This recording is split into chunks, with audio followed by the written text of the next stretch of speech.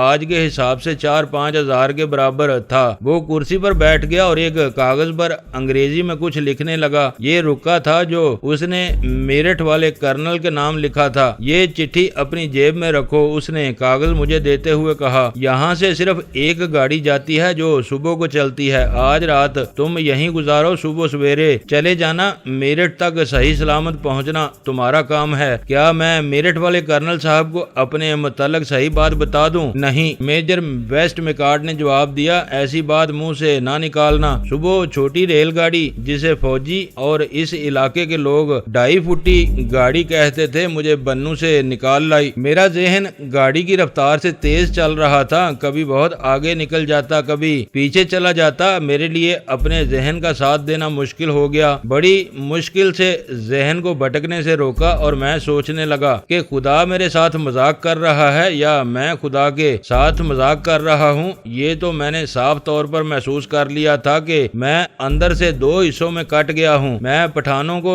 مجاہد سمجھ کر ان کے کندھے سے کندھا ملا کر انگریزوں کے خلاف لڑا اور میں نے انہی مجاہدوں کو دھوکہ دیا اور ایک انگریز کو ان کے ہاتھوں سے چھین لایا۔ سیانے کہتے ہیں کہ اپنے آپ کو پہچان لو تو خدا کو بھی پہچان لو گے۔ میں اپنے آپ کو نہ پہچان سکا، میں خدا کو کیسے پہچانتا؟ میں اپنے آپ کے لیے اجنبی تھا۔ گاڑی میں 2 مسافروں نے باری باری مجھ سے پوچھا تھا، آپ کون ہیں، کہاں جا رہے ہیں آپ؟ میرے پاس ان دونوں سوالوں کا جواب نہیں تھا۔ انہیں خوش کرنے کے لیے میں مسکرا دیا تھا۔ جب تیسرے مسافر نے مجھ سے پوچھا کہ آپ کہاں جا رہے ہیں تو میں نے ہنس کر کہا تھا کہ جہاں تک گاڑی لے جائے گی۔ میں دراصل کہنا یہ چاہتا تھا کہ مجھے وہاں تک جانا ہے جہاں زندگی کی گاڑی رک جائے گی۔ یہ گاڑی جو مجھے بنو سے لا رہی تھی ماڑی انڈس آ کر رک گئی، وہاں سے بڑی گاڑی پر سوار ہونا تھا۔ میں چھوٹی گاڑی سے اترا اور بڑی گاڑی میں سوار ہو گیا۔ اس گاڑی نے مجھے اگلی صبح راولپنڈی پہنچا دیا۔ دوستو ویڈیو کو لائک ضرور کر دیا کریں۔ ISI پاک آرمی زندہ باد، پاکستان پائندہ باد۔ معزز ناظرین، اپنا خیال رکھیے گا اور اپنے اس چینل کا بھی شکریہ۔